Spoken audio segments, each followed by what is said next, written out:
Hey, how you doing? This is your host, and welcome to the show where we try to make sense of a world that, quite frankly, often makes no sense at all.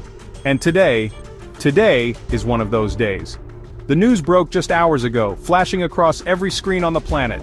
The United States has launched a series of coordinated airstrikes against Iran's nuclear facilities. The kind of places that world leaders spend decades arguing about. Let that sink in for a moment. And now, they've been bombed. The global chessboard hasn't just been flipped, someone has lit it on fire and thrown it out the window. This is the moment that foreign policy experts have been warning us about. It's the headline you always feared you'd see but never thought you would. So the strikes happened, the bombs fell, the targets were hit, but then, what? A strange, almost deafening silence. If you were expecting the sky over Iran to light up like the 4th of July sponsored by Satan himself, you'd be disappointed. There were no blinding flashes visible from space, no apocalyptic mushroom clouds climbing into the stratosphere. News channels are not showing scenes of panicked citizens fleeing from a glowing radioactive hellscape. In fact, the initial footage from the ground shows, well, it shows rubble, it shows collapsed buildings and smoke, the kind of destruction you'd expect from any conventional bombing raid. It's violent, yes. It's destructive, absolutely. But it doesn't look nuclear. This is the first major puzzle piece that doesn't seem to fit. We have been conditioned to believe that any military action involving the word nuclear automatically equals the end of the world as we know it. We've seen the movies, we've read the books, Chernobyl, Fukushima. These names evoke a very specific kind of horror, a silent, invisible killer that contaminates land for generations, a disaster that respects no borders. So when the world's most powerful military drops bombs on a nation's nuclear program, the absence of that specific horror is, in itself, deeply conspicuous. It feels wrong. The quiet is unsettling. Think about it. The sites targeted were not insignificant. We're talking about places like the Natanz enrichment facility, a sprawling complex largely built underground to protect it from this very type of attack. We're talking about research laboratories where scientists were pushing the boundaries of nuclear technology. These are facilities that house centrifuges spinning at supersonic speeds, and stockpiles of enriched uranium, the very ingredients for a nuclear bomb, or, at the very least, a radiological nightmare. Bombing them should have been, for lack of a better term, a mess. A very, very messy and potentially radioactive mess. Yet the reports coming in are all about the precision of the strikes, not the fallout. Military analysts are pointing to the incredible accuracy, the way specific buildings were leveled while adjacent ones were left standing. They're talking about deep penetrating ordnance and strategic targeting, but they're not talking about Geiger counters clicking off the charts. They're not talking about exclusion zones or iodine pills. The dogs aren't barking. The birds aren't falling out of the sky. This lack of a cataclysmic, world-ending event is the single most important detail in this entire story.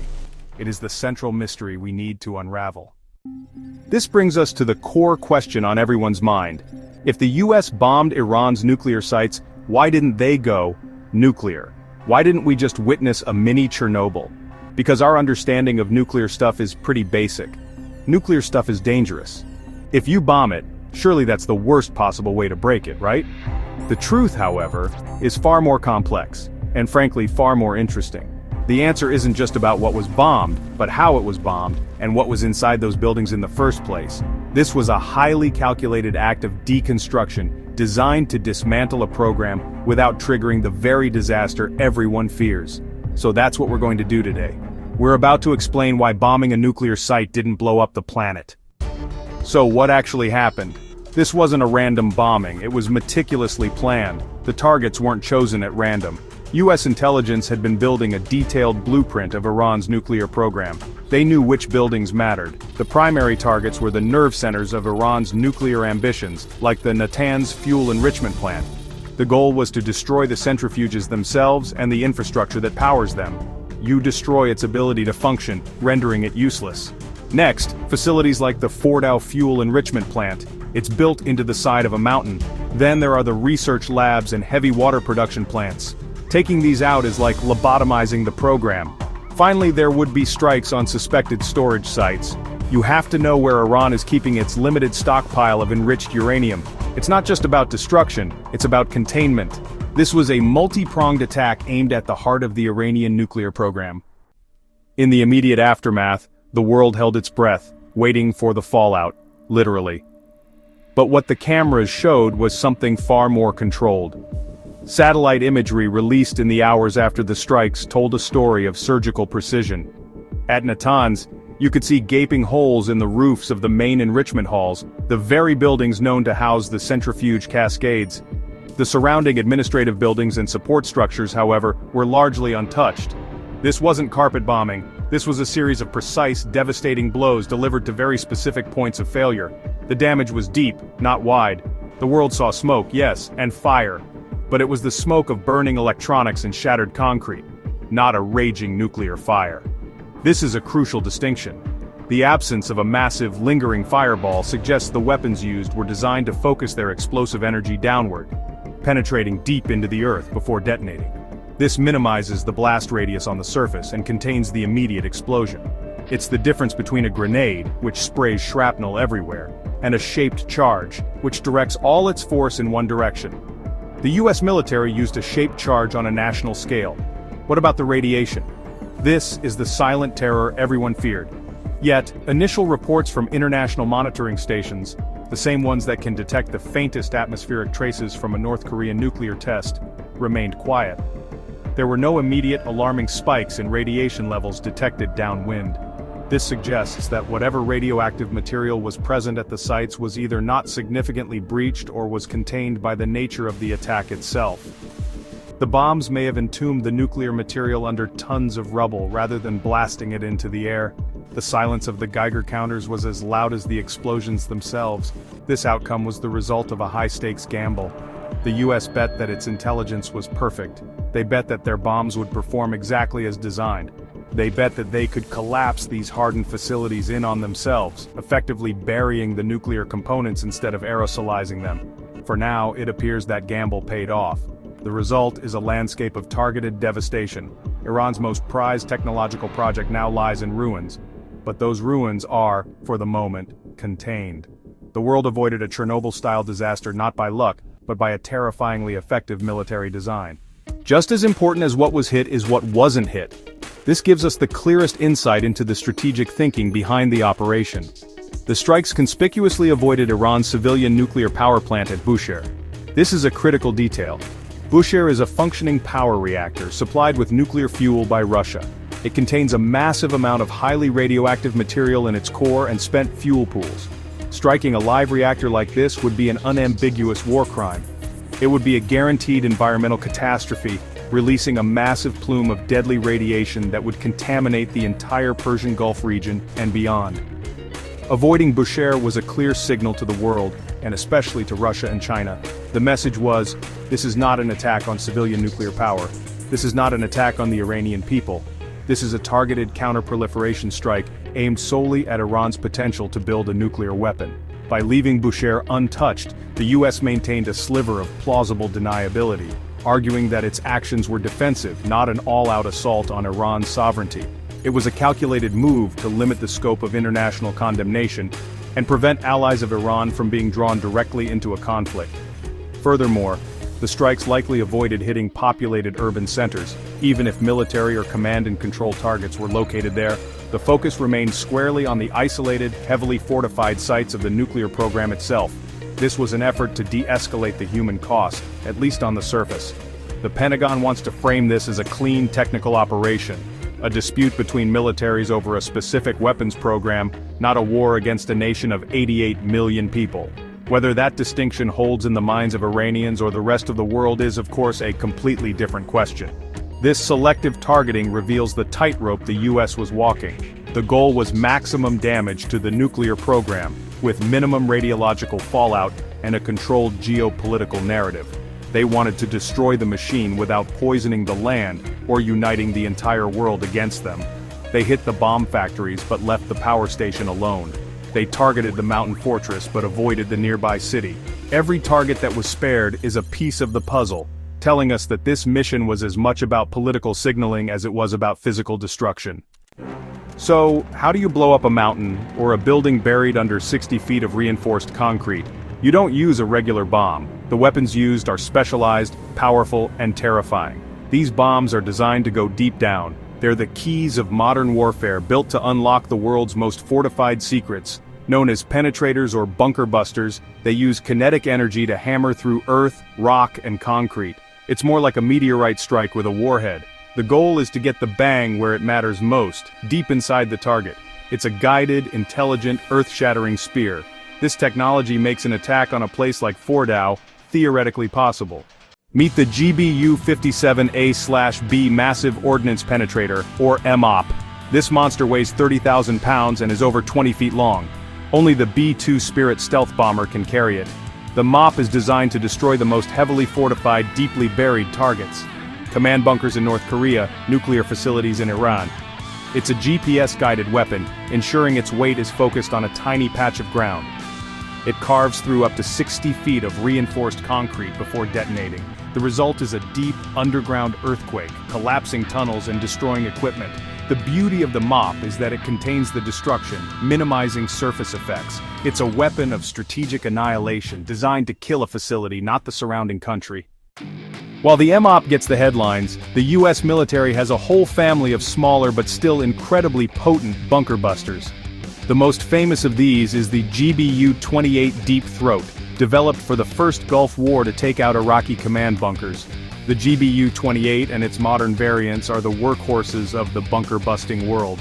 Carried by aircraft like the F-15E Strike Eagle, they're more versatile than the MOP. A GBU-28 can penetrate over 100 feet of earth or about 20 feet of solid concrete before detonating. This makes it perfect for destroying targets like command centers or weapons storage sites. A laser designator paints the target, and the bomb guides itself directly to it with pinpoint accuracy. It's surgical destruction, delivered at the speed of sound. In a complex operation, you'd see a mix of these weapons deployed. You use the MOP to kick down the front door, and you use the GBU-28S to systematically wreck every room inside. Why develop complex, expensive weapons instead of bigger, conventional bombs? The answer is control. When attacking sensitive targets like nuclear facilities, collateral damage is a catastrophic failure. You must control the explosion. A surface bomb would vaporize radioactive materials, creating a dirty bomb. Bunker busters detonate underground, maximizing damage and containing the blast. The Earth acts as a shield, trapping hazardous materials. Instead of a radioactive mushroom cloud, you get a radioactive tomb. This prevents a regional Chernobyl. These weapons are tools of strategic containment, performing large-scale underground surgery. It's a calculated logic that prevents a terrible situation from becoming infinitely worse. The United States used very specific bombs to burrow deep underground, but what about the nuclear material itself? Why didn't it explode? Bombing a nuclear facility makes your brain jump to a nuclear detonation, a mushroom cloud, but that's not how physics works. The idea that you can simply drop a bomb on uranium and trigger a nuclear explosion is a myth. Nuclear material is not inherently explosive like dynamite. Think of it like flour isn't a cake. Nuclear weapons are infinitely more complex. The material inside a nuclear facility is like a warehouse full of flour, sugar, and eggs. The bombs were the equivalent of knocking over the shelves and breaking all the ingredients. The Iranian nuclear facilities were not warehouses full of ready-to-go atomic bombs. The United States strikes were aimed at destroying the factory. Uranium in its natural state is mostly harmless. Over 99% is uranium-238, which can't fuel a bomb. The real concern is uranium-235, the rare isotope that can sustain a nuclear chain reaction. Enriching uranium to separate U-235 from U-238 is a massive, complex process. For nuclear power, uranium is only enriched to about 3 to 5% U-235. This is low-enriched uranium, or LEU. LEU can't be used for a bomb, it's simply not concentrated enough. Iran's declared sites mostly stored LEU, not weapons-grade material. Bombing LEU stockpiles would cause contamination, not a nuclear explosion. To make a bomb, uranium must be enriched to over 90% U-235, highly enriched uranium, or HEU. Even then, HEU is just the raw ingredient, not a weapon. The facilities targeted were full of centrifuges, pipes, and maybe some HEU, but nothing configured to explode. Blowing up these sites would scatter material, not trigger a nuclear blast. The very nature of what was stored made a nuclear detonation impossible. The risk was contamination, not a mushroom cloud. Having weapons-grade uranium isn't enough, you need critical mass and precise engineering. Critical mass is the minimum amount of fissile material needed for a chain reaction, but just piling it up won't work. A bomb requires slamming subcritical masses together or compressing uranium with perfect symmetry and timing. The Hiroshima bomb used a gun-type design. More advanced bombs use implosion, demanding microsecond precision. Any flaw in timing or symmetry results in a dud, not a nuclear explosion. A nuclear bomb is a marvel of engineering, not just a pile of uranium. Bombs dropped on facilities create chaos, not the precision needed for a nuclear blast. Blowing up uranium is like tossing watch parts in a blender you destroy, not assemble. The process is the opposite of what's needed for a nuclear detonation. That's why bombing a nuclear site can't cause a nuclear explosion. The US bombed Iran's nuclear program, not an arsenal. Iran's facilities were about capability, not ready-made weapons. The goal was to cripple the infrastructure, factories, labs, and the entire production chain. This was industrial sabotage on a massive scale, aiming to set Iran's nuclear ambitions back by years. The US targeted enrichment plants, research labs, and manufacturing sites every stage of the nuclear process. Destroying centrifuges stops enrichment, destroying labs halts bomb design. The attack broke the chain of production, not just a single stockpile. There was no assembled bomb to hit, just a sprawling, vulnerable program. The operation was about dismantling capability, not avoiding a nuclear blast. The real success was pushing Iran's nuclear threat back into theory, buried under rubble. The US treated it as a strategic problem, not a bomb defusal mission. The result, no nuclear explosion, just the destruction of potential. A nuclear explosion was never possible, but a radiological disaster, a dirty bomb, was a real risk. A dirty bomb uses conventional explosives to scatter radioactive material, causing contamination and panic, not a nuclear blast. Dropping massive bombs on uranium stockpiles could create the world's largest dirty bomb. The explosion could spread radioactive dust, contaminating land and water, and forcing evacuations. The goal of the US strike was to destroy facilities while containing radioactive material. Military planners had to balance using enough force to destroy, but not so much as to disperse uranium. The operation depended on bombs collapsing sites inward, entombing material rather than blasting it out. This was the real tightrope destruction without contamination. The risk wasn't a mushroom cloud, but a long-term radiological mess. The success of the mission hinged on precision and containment. Avoiding a dirty bomb disaster was the true challenge. The real danger was radioactive dust. Uranium particles turned airborne by explosions. Invisible and odorless, this dust could drift for miles, exposing people without warning. Inhaled particles lodge in lungs, increasing cancer risk for years. Contaminated food and water would spread the threat further. The result, a slow-motion public health crisis, not instant devastation.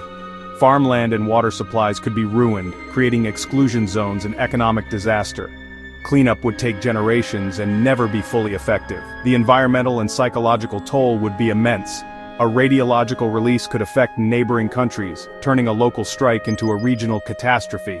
The US knew the risks and planned accordingly. The decision to strike reflected confidence in their ability to contain the threat. Even a successful strike could have had consequences far beyond Iran. The world watched, hoping the disaster would be avoided. How did the US avoid a radiological disaster? Through intelligence and precision. They needed exact knowledge of what was stored, where, and in what form. This intelligence shaped the attack, choosing targets and bomb types to minimize dispersal. Sometimes they'd collapse entrances or use delayed fuses to bury material deep underground. The goal: entomb radioactive material, not scatter it. Precision-guided weapons allowed for controlled demolition, not chaotic destruction. Multiple smaller bombs could dismantle a facility methodically. The absence of a radiological disaster shows the plan worked. It was a high-stakes gamble, but the US bet on precision and won.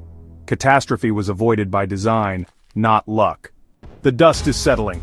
The United States has successfully set Iran's nuclear ambitions back, but lighting a fire in the Middle East only marks the beginning. The real danger comes from the silence that follows. The world is watching Iran. Iran's response will determine if this is a footnote or the start of World War III. Their sovereignty has been violated. The pressure to retaliate is unimaginable. The question isn't if they will respond, but how, where, and when. Iran is a master of asymmetric warfare, or they could launch a cyber attack. They could declare their intention to build a nuclear weapon at all costs. Beyond Iran's immediate reaction, the geopolitical chessboard has been irrevocably altered. The United States has set a deeply destabilizing precedent. This unilateral action sends a terrifying message to other nations with nuclear ambitions. Build a bomb, and build it fast. This strike could paradoxically trigger a new, more frantic arms race. Expect a chorus of furious condemnation from Moscow and Beijing at the United Nations. Expect them to paint America as a rogue state that destabilizes global security for its own interests. They will offer diplomatic and economic support to Iran, further strengthening the anti-United States alliance. America's allies are in an incredibly awkward position. The Iran nuclear deal goes up in smoke. This puts immense strain on the Western alliance, creating fractures and distrust. The United States may have acted alone, but the consequences will be shared by all. The geopolitical fallout is just beginning to rain down. The global norms against preemptive strikes have been shattered. There is no telling what will be left standing when they finally subside. So to wrap this all up, let's take a step back and look at the whole terrifying picture.